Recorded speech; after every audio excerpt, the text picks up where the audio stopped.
નમસ્કાર મિત્રો, ખેતી પરિવર્તન ચેનલમાં તમારું સ્વાગત છે. દેશ દુનિયાના મોટા સમાચાર લઈને અમે હાજર છીએ. સમાચાર ઉપર એક નજર કરીએ તે પહેલા ચેનલમાં નવા છો તો ચેનલને જરૂરથી સબસ્ક્રાઇબ કરી લેજો. રાશન વિતરણમાં મોટો ફેરફાર. હવે ઘઉં, ચોખા, મીઠું અને બાજરી ફક્ત પસંદગીના લાભાર્થીઓને જ મળશે. જેસલમેરમાં મોટી દુર્ઘટના. ચાલુ બસમાં અચાનક આગ લાગતા 12 પ્રવાસીના કરુણ મોત. ગુજરાત ભાજપના પ્રદેશ પ્રમુખ જગદીશ પંચાલ રાજકોટમાં જૂના જોગીઓ પર રહેશે ખાસ નજર.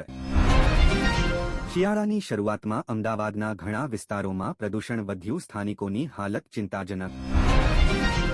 ચીને બનાવી દુનિયાની સૌથી ખતરનાક અને વૈશ્વિક પહોંચવાળી મિસાઇલ ડિફેન્સ સિસ્ટમ.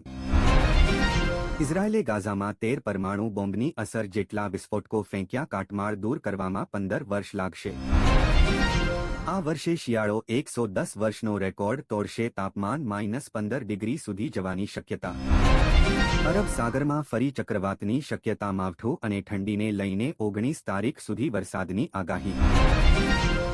સૌરાષ્ટ્ર કચ્છમાં ચોમાસામાં પણ નહીં જાય વીજળી. 90,000 કિમી ખુલ્લી વીજલાઈનો કવર કરવામાં આવશે. રાજદીપસિંહ જાડેજાની વધી મુશ્કેલી. દિવાળી બાદ થઈ શકે છે ધરપકડ.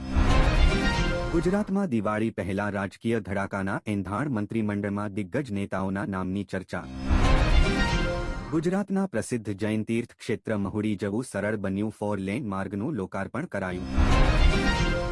યુએસમાં ભારતીય મૂળના ફોરેન પોલિસી એડવાઇઝર એશ્લે ટેલિસની ધરપકડ.